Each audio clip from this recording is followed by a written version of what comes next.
Season 2, Episode 4 of Loki, titled Heart of the TVA, starts off where we see Renslayer at the end of the timeline with Miss Minutes. And Miss Minutes kind of gives a recap to Renslayer of who she actually is. And we see that Renslayer was working with He Who Remains.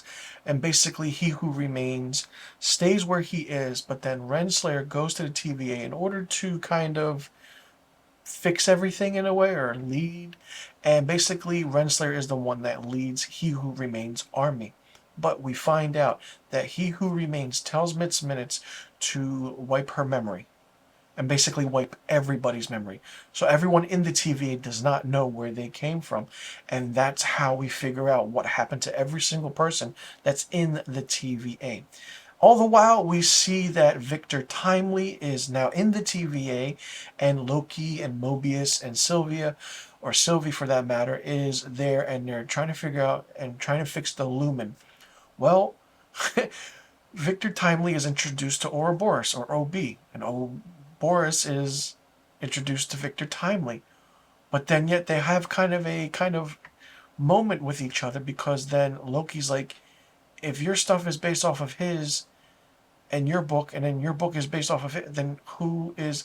It's really interesting how that story goes. It's like, who actually is going on, or what's going on? Because if Victor Timely is based off of He Who Remains, but then Ouroboros wrote the TVA handbook, what's the point there? All the while that's happening, we see the Minutemen in the room, and they're trying to figure out what to do. And B-15 comes in and says, listen, if you join me, we can stop Renslayer. Renslayer kind of comes in after B-15 leaves and says that, come with me and everything. But she kills everyone in the room, which was really shocking. And Miss Minutes is pulling the strings, and you can see that. They capture Victor Timely. They try and do everything. And Victor Timely's trying to stall time, while Ouroboros is going to the Lumen and trying to figure out what to do and how to do everything. Well, they kind of put Renslayer somewhere. They turn the system offline. Miss Minutes goes offline. And the aspect of the filmmaking is really, really good in this episode. It's just the Easter eggs and little things happening. Loki and Sylvie kind of have a moment in the pie room where all the key lime pie is, basically trying to understand how Sylvie's point is, you shouldn't trust anyone. Loki's like, we need to trust someone. If we don't, then what's going to happen? And the timeline is going to be fixed. It's interesting because Loki does mention Thor, but not in by namesake. He basically says, my brother went to Earth, Asgard. He changed a different man, so and so. So that was a good touch, and that was a nice touch to see that in this episode. And then Victor kind of helps, everyone, and in the area of where the lumen is, they use his face, and the system is like, oh, welcome, He Who Remains. Because, we know that kind of He Who Remains is a variant, and it's different variants that's happening. Kang is a variant from Ant-Man, and it's like the face is, it's what is happening. We know that Victor Timely in a way kind of did everything.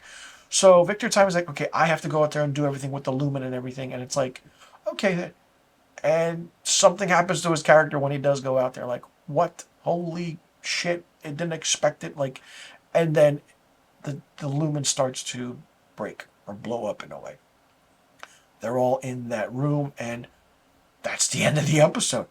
There's still 2 episodes remaining.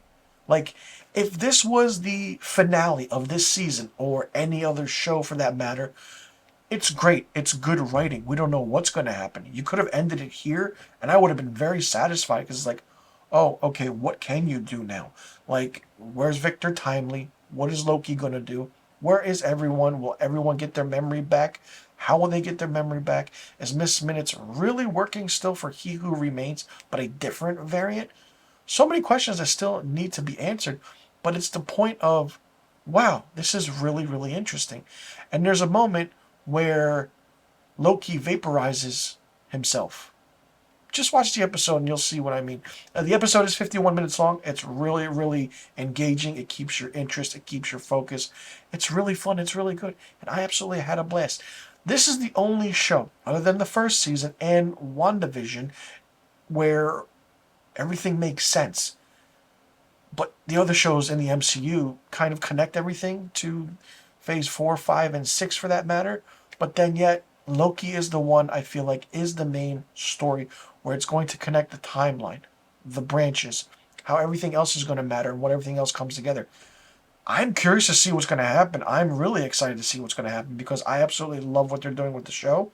I don't know what to expect, especially now after how it's not season, episode 4 ended.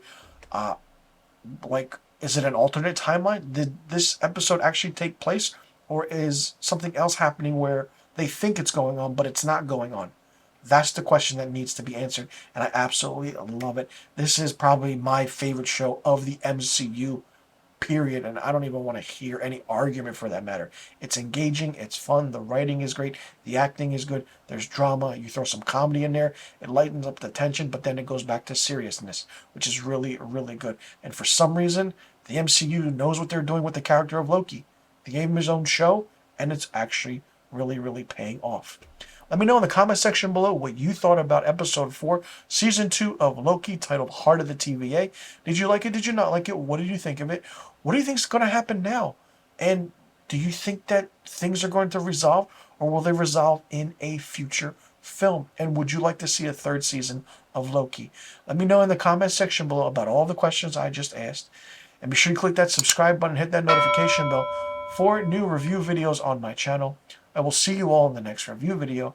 I'm Mr. Filmstock, and thank you so much for tuning into my review of Episode 4, Season 2 of Loki. And be sure you tune in next week for my Episode 5, Season 2 review of Loki.